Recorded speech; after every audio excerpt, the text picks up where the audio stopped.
우리 연영사님이 사건을 맡게 되면요. 네. 말버릇처럼 늘 하는 말이 있다고 합니다. 오늘 사건도요. 이것 때문에 결국에 범인이 잡히게 됩니다. 일단 수사해. 알탄 수사에. 야 잡아 그럼 범인이잖아요. 이제 그러다 보니까 네. 후배 형사들한테 늘 처음부터 다시라고 합니다. 약간 집착하듯이 사건이 안 풀리고 그럴 때 계속 처음으로 다시 돌아가서 다시 살펴보자 이렇게 하는 거죠. 처음부터 다시 라는 얘기를 해야 되는 사건이라면 그만큼 이게 뭔가 풀릴 듯 안 풀리는 그런 사건일 경우가 많을 것 같아요. 오늘도 그런 사건일까요?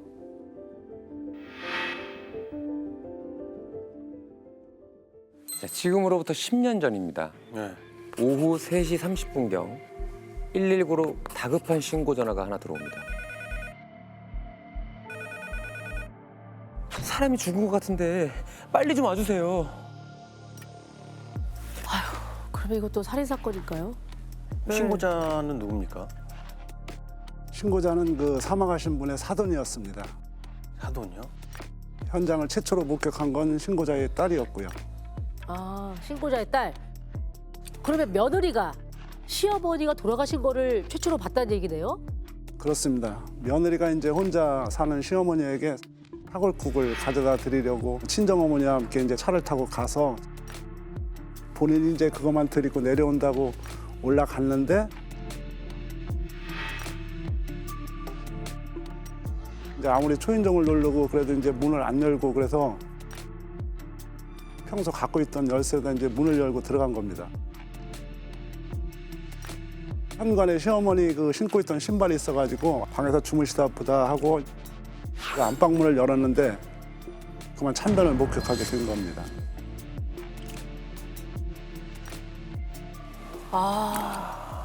안방에서 일이 벌어졌나 봐요. 시어머니 상태는 어땠나요? 방이 피투성이로 낭자한 상황에 혼비백산해서 시어머니의 생사를 확인조차 못했다고 했습니다. 너무 놀래가지고 그냥 막 당장 뛰쳐나왔는 모양이죠? 예. 아니, 근데 어떻게 친정어머님이 신고 전화를 하신 거죠? 며느님이 너무 놀래가지고 네. 바로 신고를 하려고 했는데 휴대전화를 차에다 놓고 올라온 겁니다. 그래서 이제 시어머니 집에 있던 유선전화로다가 이제 신고를 하려고 또 유선전화기를 찾아보니까 그것도 안 보이고. 그래서 이제 차로 다시 내려가가지고 전화를 한 겁니다. 그렇게 친정 어머니가 아니 그 최초 현장을 목격한 며느리 얼마나 충격이었을까요? 그러니까요. 현장 상황은 어땠었습니까? 일단 사건이 발생한 건 15층짜리 아파트의 13층이었고요. 네. 며느님이 열쇠를 열고 들어갔던 터라 범인이 열쇠를 이용해서 문을 잠그고 도주한 걸로 보였습니다. 열쇠까지 챙겨서 문을 잠그고 도망쳤다. 그럼 일단 뭐 열쇠가 어디 있는지 아는 사람이겠네요? 그렇죠. 적어도 열쇠를 네. 가지고 있거나 열쇠가 어디에 있는지를 아는 사람. 그러면 면식범일 수도 있겠네요. 그러게요. 네. 자, 근데 범인이요. 아파트 현관문에 보면 키높이쯤에 뚫려 있는 도어뷰 있지 않습니까? 네네네. 그 도어뷰에 이상한 흔적을 남기고 도망쳤다고 합니다. 그 구멍 이렇게 그러면 약간 좀 네. 이렇게 볼록 렌즈로 보이는 거기에 뭘 남겼어요? 네. 뭐를 이렇게 뭐 붙여놨나? 아니면 막 아니면 거기를 훼손을 했나? 훼손시켜놔? 화장지를 막아놨더라고요. 화장지요? 그러니까 밖에서 집안이 안 보이게 하려고 했던 건가? 저희들이 그렇게 추정을 했죠. 네, 네, 아. 네. 그래서 일단 범인의 소형으로 보고 과학수사대에다 감식을 맡겼습니다. 네. 그리고 이제 집에 들어가자마자 거실이 보였는데 일부러 치운 느낌이 들 정도로 너무 깔끔하게 정리가 돼 있어서 뭔가 묘한 느낌이 들었고요. 사건 현장이었던 안방에 발을 내딛는 순간 정말 깜짝 놀랐죠.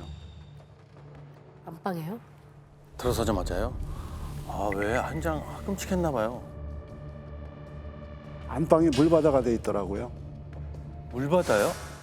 안방이요? 과수팀하고 저희가 방에 들어설 때 바닥이 찰랑찰랑할 정도로다가 물이 많았습니다. 자세히 보니까 그 피해자뿐만 아니라 침대 시트며 이불복까지 축축하게 젖어 있었고요. 피해자분의 혈흔과 뒤섞여 있었습니다. 아니 안방에 물바다가 될 일이 없는데. 현장에 이렇게 물바다가 됐다는 얘기 처음이네요. 네. 그 물이 그러면 어디서?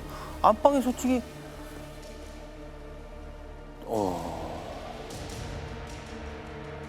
화장실에 그 세숫대야가 있었는데요. 네. 손잡이 부분에서 피해자의 혈흔이 나온 걸 보면 범인이 세숫대야에 물을 받아서 네. 현장에 부은 것으로 추정이 됐습니다. 왜? 그게 한 번에 안 될 거예요. 아마. 그럼요. 정말 그 정도 되려면 바닥에 아예 찰랑거릴 정도. 안방이 찰랑거릴 정도면 거기에 물을 저렇게 찰랑거릴 정도로 다량의 물을 부어놓고 거실은 깨끗했다라고 하면 범인이 그 증거를 인멸하기 위해서 그 범행 현장에 아주 오랜 시간 머물렀다라는 것을 알 수가 있고요. 일단 전화기가 있어야 될 곳에 없었다는 거. 이런 것들도 굉장히 중요한 단서가 될 수 있죠. 이제 이 범행의 특징은 대표적인 것은 굉장히 오랜 시간을 머물렀다라는 것이 이 범죄의 가장 특징인 것 같습니다.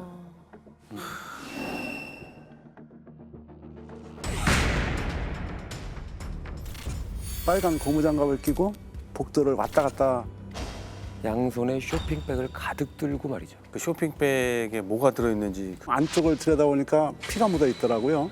온 집안이 형광으로 반짝반짝했다고 합니다. 집안 전체에 혈흔이 있었다고 하는데 이게 뭐야? 빨리 돌아가시라고 물을 가져다 부었다고 합니다.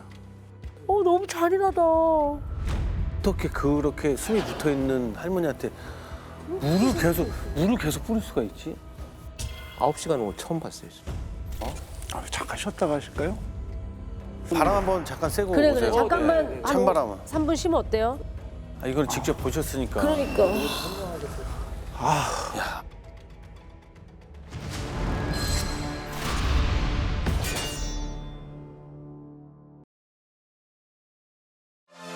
콘텐츠 공작소 즐겨봐 이채널.